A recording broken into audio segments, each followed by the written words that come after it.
Chapter 6. A Feast, a Fuck, and a Forewarning.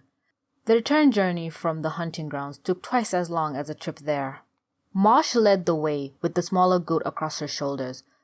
Darved again impressed the stronger women, maintaining pace with Sulon, half a goat each on their backs. Nito followed behind, caked in drying goat's blood and stuttering with pride and sexual satisfaction.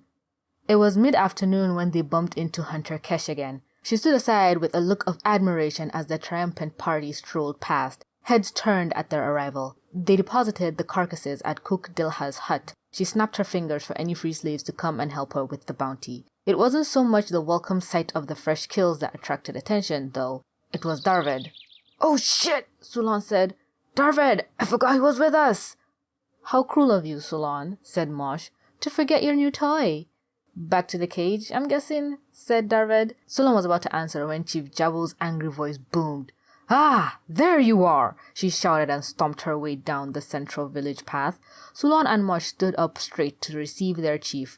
Nito stayed behind, supervising the men working on her kill. "So, that's where my cedar got. I thought he'd run off, and I'd have to send you to the market again."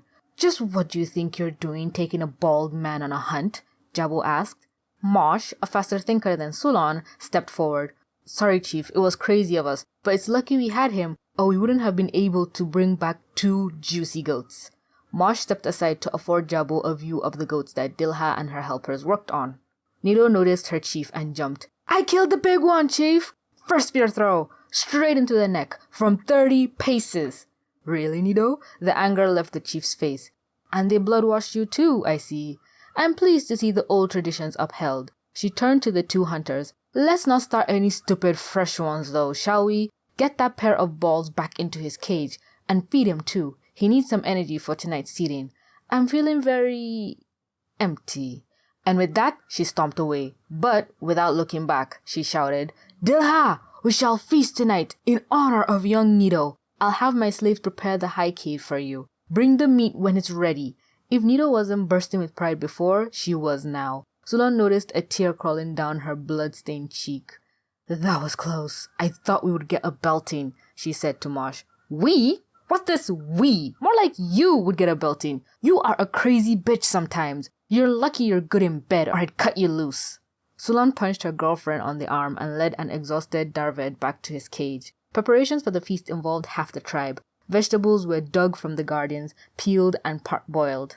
Chicken slaughtered, plucked, stuffed with herbs, and wrapped in leaves for roasting. The halves of Nito's big goat were skewered on 2 long spears, their wooden shafts so polished with oils that the goat meat would cook long before the spears burnt. They chopped Mosh's goat into pieces for stewing. Cook Dilha sent men to gather what fresh fruits they could find from the village orchard. Others carried logs of wood from the main pile up to Nabu's fire pit. Jabo's slaves wheeled a large keg of med from a storage hut. The sun sank between the western valley wall. A procession of women and slaves carried the feast up the slope to the high cave, their arms laden with goat skewers, pots of stews, wrapped chickens, and baskets of fruits. Jabo yelled down at them, "Bring your own cups and bowls too! And if anyone's got more med, bring it. I know some of you are hiding it."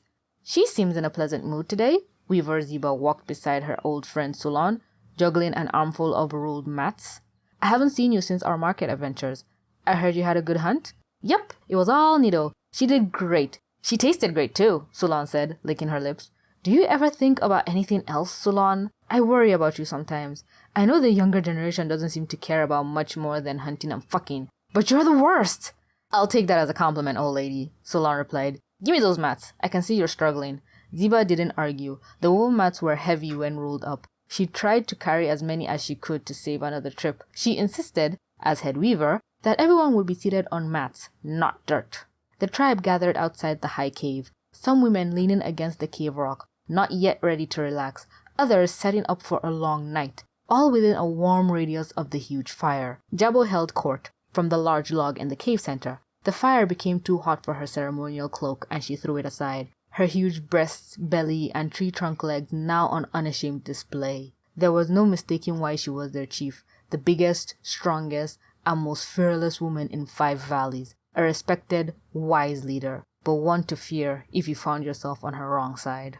Men hovered around the gathering's perimeter, a attentive and ready to refill bowls or cups or fetch anything from the huts that their owners might have forgotten. Only 3 people weren't in attendance. 2 guards had drawn the short straws and patrolled the forests. They'd be relieved of duty before the feast was over, and Darved, who sat in the corner of his cage, halfway down the slope. With the first of the meats cooked, Sulan made a second bowl of everything she could put together. She waited for her moment to sneak away. Mosh saw what she was up to, and when they caught each other's eyes, she mouthed, "Soft cock," at her across the fire pit. Sulan replied with a gesture that suggested Mosh needed a finger up her and then ducked away to Darved's cage. The sun had set when they hoisted the main course on spears over the fire. Jabbo's slaves turned the meat. It hissed and crackled, and the flames licked at the dripping fat. The women shuffled in closer as the chilly night descended. They passed Med around, and the warm glow spread from the burning logs to everyone's insides. The aroma of roasted meat hung in the air as the tribe snuggled into each other. Some time later, Jabbo shouted above the hum of conversation, "Nido? Where's Nido?" Young Nido stood up, her legs made wobbly by Med. "Come up here and sit with your chief. Ladies, Nido is why your bellies are filling. To Nido!" Cups raised as the shout, "To Nido!" reverberated around the fire. She stumbled to Jabbo, with the help of some steadying arms along the way. Jabbo stood now. "And where's Sulan?" Sulan, sitting in Mosh's lap and munching on a piece of goat, raised her hand. "There she is. Good. Get my cedar. He's got some fucking to do before this Med has me too drowsy. Nido here is in charge while I'm busy. Sit down here, Nido. My seat is yours now. I'll be at the back there in bed, getting more than my belly filled." The crowd cheered as Sulan returned with a somewhat nervous Darved. "It's okay. I'll stay with you again," she whispered in his ear. "Please do. She'll kill me if I get stuck under her again." "Don't be such a soft cock. In fact, definitely don't be a soft cock." The 2 made their way past the raucous festivities into the cave. Jabbo was trying to arrange her slave's bed as best she could. With some piling up of skins and cushions, they constructed a padding wall. Jabbo leered at Darved and flopped forwards over the wall, her voluptuous bare backside poking up in the air. "Come on then, give me that seat of yours before I fall asleep." Darved once again took up his position, and with some urgent stroking from Sulan, he hardened enough to push himself inside the chief. He found it difficult to stay aroused though, and panicked. Sulan sighed. She sat down on the nearest side of the bed and opened her legs. "The cutest cunt in the village, remember?" she whispered to him. "What?" Jabbo murmured. "I said the Cedar thinks you've got the cute cunt," Sulan replied. "Does he just?" Jabbo laughed. "Must be blind as well as stupid. Men. Ha!"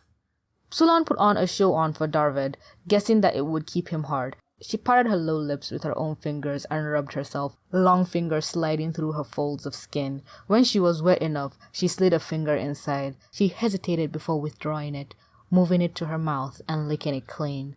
Darved moaned and thrust harder into the chief. "I think he likes it," Jabbo mumbled, her face buried in the bed.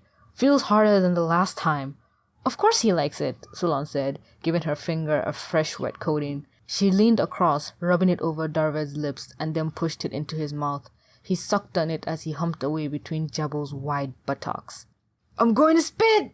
he shouted soon after, and then rammed himself as far inside as he could while his seed burst forth. Sulan tied her meager clothing and stood up, wiping her fingers on her skirt. Darved withdrew once he was sure he wouldn't waste a single drop on the cave floor. He sat back, waiting for release from duty, still throbbing. Jabbo struggled into a sitting position. "He's got a lot to say for himself, hasn't he?" she said, holding one hand between her legs to stop any seed dribbling out. "Yes, I didn't want to tell you that in case you wouldn't want him. I thought he'd be a good seeder. That seemed more important," Sulan explained. "Fair enough. Just don't have him talking. His job is to fuck me, not bore me," Jabbo said. "Now, let's get more Med."